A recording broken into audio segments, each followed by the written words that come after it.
கர்த்தருக்கு பிரியமானவர்களே, கர்த்தர் எப்படி வழிநடத்தி கொண்டிருக்கிறார் என்று நாம் இந்த தொடர் போதனையில் கற்றுக்கொண்டு வருகிறோம் அல்லவா? அவருடைய வார்த்தைகளை நாம் கேட்கும் பொழுது, அவர் நம்முடைய உள்ளத்திலே வந்து அவர் எப்படி வழி நடத்துகிறார் என்று பாருங்கள். என்னிடத்தில் அன்பு கூர்ந்து என் கற்பனைகளை கைக்கொள்ளுகிறவனுக்கோ 1000 தலைமுறை மட்டும் இரக்கம் செய்கிறாய் இருக்கிறேன். தேவன் வாக்கு கொடுக்கிறார். நான் இப்படி தான் செய்ய போகிறேன், இப்படி தான் உன்னை வழிநடத்த போகிறேன். எப்படி என்பதை நாம் பார்ப்போம். இரக்கம் செய்கிறார். நம் தேவன் பாருங்கள், நம்முடைய உள்ளத்தில் வந்து இரக்கத்தை கொடுக்கிறார். இந்த தலைப்பில் இன்னைக்கு உள்ள தலைப்பை தான் இரக்கம் செய்கிறவர். நம் தேவன் பாருங்கள் இரக்கம் செய்கிறார். நமக்கு ஒரு ஒரு ஒரு சூழ்நிலையில் பாருங்களேன், ஒரு எக்ஸாம் கொடுக்கும். ஒரு சூழ்நிலையில் நீங்கள் இப்போ வண்டி போயிட்டுருக்கீங்க, ஒரு டிராஃபிக்கில் மாட்டிக்கிட்டீங்க. ஸோ ஏதோ தவறாக உங்களுக்கு ஆயிட்டு, உங்களுக்கு தெரியல, ஏதோ சிக்னலுக்கு முன்னே வந்துட்டீங்க. ஆனால் அந்த அங்கே போனோன்னே டிராஃபிக் போலீஸ்காரனுக்கா அவங்கள பிடிச்சிட்டான். ஆனால் நீங்கள் சொல்கிறீங்க, தெரியாமல் எனக்கு தெரியல, நான் பார்க்கல, அதனால தான் வந்துட்டேன், முன்ன உள்ள வண்டி வந்துச்சு அதனால் வந்துட்டேன் அப்படின்னு சொல்லும் பொழுது, சரி அப்படின்னு சொல்லி அவங்க உங்களுக்கு ஃபைன் இன்னும் ஒன்றும் போடாமல் உங்களை அனுப்பிடுறாங்க. உங்களுக்கு எவ்வளோ சந்தோஷமாக இருக்கும். அவங்க இறங்கிட்டாங்க, சரி போட்டு விட்டுரு அப்படின்னு சொல்லி, சரி போ அப்படின்றாங்க. அந்த அளவு ஒரு மனிதனே இந்த மாதிரி நம்ம சொல்லும் பொழுது, கேட்டு சொல்லும் பொழுது அது நன்மை எப்படி கொடுக்குறாரு. ஆனால் நம் தேவனோ அதை விடையும் மேலான நம் தேவன் நமக்குள்ளே இருக்கிறார். அவர் எப்படி பாருங்கள், என்னிடத்தில் அன்பு கூர்ந்து, கர்த்தர் சொல்லி என்னிடத்தில் அன்பு கூர்ந்து என் கற்பனையை கை கொண்டார். என்ன கற்பனை? 10 கற்பனையா? 10 கற்பனை நீங்களாம் கடைப்பிடிக்கவே முடியாது, யாருனாலும் சரி தான். 10 கற்பனை பாவி, நீ பாவி என்று உணர்த்துவதற்காக தான் கொடுக்கப்பட்டது. 10 கற்பனை இந்த பூலோகத்தில் கடைப்பிடிச்சதுக்கு யாரும் முடியாது. ஒருவர் கிறிஸ்து மட்டும்தான். அந்த கிறிஸ்து மட்டும்தான், அவர் தேவகுமாரன் மட்டும்தான் அதை முடிந்தது வழியே வேறு யாருமே அதை செய்ய முடியல.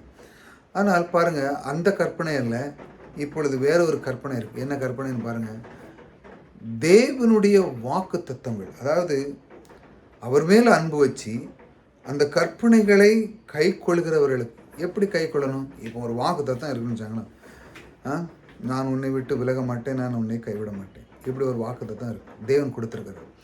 இதை நீங்கள் எப்படி கை கொள்ளுவீங்க? நீங்கள் ஒரு சூழ்நிலை வந்துச்சுன்னா, என்னத்த ஆண்டவர் இப்படி சொல்லியிருக்காரு ஆனால் ஒன்றும் நடக்கலை, அப்படி இருந்ததுன்னா அது எப்படி நீங்கள் கை கொள்றதுன்னு அர்த்தம்? அவர் சொல்லியிருக்காருங்க, நேற்றும் இன்று என்று மாறாதவர். அவர் வார்த்தை ஒன்று உச்சரிச்சிட்டாருன்னு வச்சாங்களா, அந்த வார்த்தையிலே அந்த செயல் இருக்கு உள்ள. நான் உன்னை விட்டு விலகுவதில்லை. ஆனால் நிறைய பேருக்குடைய ஜெபம் எப்படி இருக்குது, ஆண்டவரே என் கூட இருப்பான், ஆண்டவரே என் கூட வாங்க.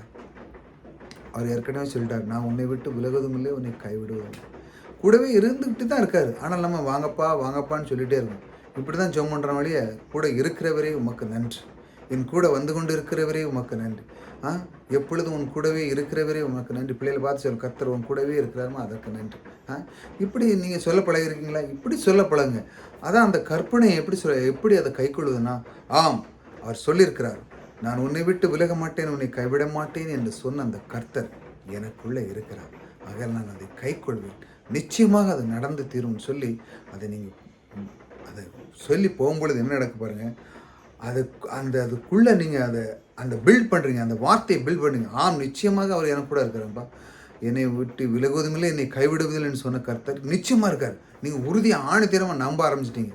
இப்போ நம்புன உடனே என்ன நடக்குது? ஆமாம், நீங்கள் எந்த சூழ்நிலையில் இருந்தால், சூழ்நிலை வரும், இந்த பூமியில் ஒரு இருக்க தட்டியும் உங்களுக்கு சூழ்நிலை பிரச்சனை எல்லாம் வரும். ஆனால் அந்த வாக்கு தத்துவங்களை நிச்சயமாக நம்பு. ஒரு சூழ்நிலை இருக்குது, ஆனால் என் கர்த்தர் நான் உன் கூடவே இருக்கிறேன், நான் உன்னை கைவிட மாட்டேன் என்று சொன்ன அந்த கர்த்தர் என் கூட இருக்கிறார் அப்படின்னு சொன்ன உடனே அடுத்த செகண்ட் கர்த்தர் என்ன செயல்படுறார் பாருங்கள், 1000 தலைமுறை மட்டும் இரக்கம் செய்கிறா இருக்கிறேன். ஒரு சூழ்நிலை இருக்குது, அந்த போலீஸ்காரங்க அதை சொன்னோம்ல, அவன் விட்டுட்டான் அவங்கள.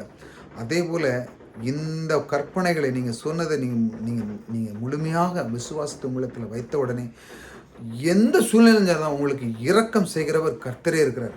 அவ்வளோதான், நான் மன்னிச்சு சரி போ அப்படி சொல்லி உங்களுடைய உள்ளத்தை பார்த்து உங்களுடைய உள்ளத்தை அவர் அறிந்திருக்கிறார். ஆகையால் இந்த அளவுக்கு அவர் நமக்கு இரக்கம் செய்கிறவர் நமக்கு கூட இருக்கிறாங்க. நம் தேவன் இரக்கம் செய்கிறார். நமக்கு எந்த சூழ்நிலை இருந்தாலும், ஒரு சூழ்நிலை இருந்தாலும் நம்மளை உடனே அடித்து கொண்டு இன்னும் தப்பு பண்ணிட்டியா அதெல்லாம் போட்டு அப்படின்னு கிடையாது. மறுபடியும் நம்மை அணைத்து அவர் அண்டையிலே கொண்டு வந்து நம்மை நேசித்து முத்தமிட்டு அணைத்து நம்மை நேசிக்கிற ஒருவர் அந்த கிறிஸ்துவே. அவர் நமக்கு அன்பு கூறுகிறவர், நமக்கு இரக்கம் செய்கிறவர், நம்மோடு கூட இருக்கிறவர். ஆகையால் நீங்கள் எதை பற்றியும் கவலைப்படாதுங்க. இந்த இரக்கம் செய்கிறவர் உங்களோட கூட அனுதினமும் இருப்பார்.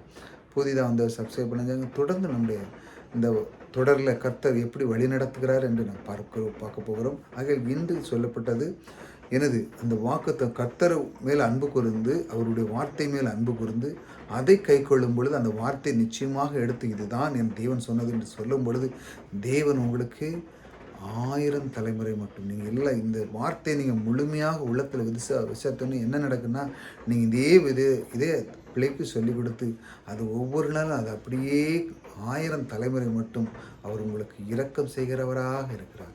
கர்த்தர் உங்களோடு கூட இருக்கிறார். கர்த்தர் உங்களை ஆசீர்வதிக்கிறார்.